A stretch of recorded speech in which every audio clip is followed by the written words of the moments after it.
We can choose to be perfect and admired or to be real and loved. That is a quote by Glennon Doyle. Hi, this is Beth Jones at bethjones.net. Today I want to talk to you about perfectionism. I often call perfectionism procrastination dressed up in high heels, and that is a great visual for you. And why do I say that? Because procrastination many times is rooted in fear, and so is perfectionism. Perfectionism is us wanting to be, quote, good enough or perfect enough. And there is no one perfect but Jesus Christ. Now, we're all going to make mistakes. We have that sin nature. We mess up every day, but that is why we need Jesus. And so we can rely on God in faith and by his grace. I'm doing a training this coming Friday, July 16 at 10 a.m. Central Time, 11 a.m. Eastern Time, and I would love to have you join me. I want to share a couple of scriptures with you today, and then I'll give you a few more details. 1 Corinthians 11:1 ESV says, be imitators of me as I am of Christ. So we do want to imitate Jesus. We do want to follow him. We do want to follow his example and try to be like him as much as we can. But like I said, we're going to mess up because we're human, but God will forgive us when we screw up, and he will give us a grace, and he also gives us new mercies every single day.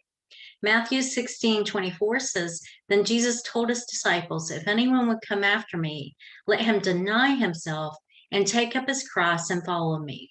So we need to deny ourselves. We need to crucify our flesh, do the best job we can, and ask God to help us and keep following him. And so that is such an encouragement to me, that God will give us that grace we need every day as we rely on and trust in him.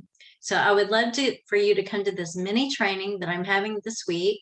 It is called Conquer the 3 Ps: procrastination, perfectionism, and pitfalls. What are the pitfalls? Things like social media, busyness, laziness, entertainment, games, errands, cleaning the house, anything but doing what God has called you to do and to be. And there's nothing wrong with those things in themselves, but sometimes they can serve as distractions, especially social media. So we want to get our focus back on Christ and use our gifts for his glory. I would love to have you join me. It is July 16 at 10 a.m. Central Time. It is only $17, and I'm going to put the link in the video description below. I would love for you to be there and share with a friend. If you know anyone that struggles with perfectionism, procrastination, those pitfalls that I mentioned, invite them to come too. And if you can't make the live Zoom event, I'll be having a recording replay plus other goodies with the other bonuses. This is Beth Jones, international speaker and author. You can find out more about me at bethjones.net, and I will put that link below. I would love to see you there. Be blessed and have a beautiful day, and I will talk to you later.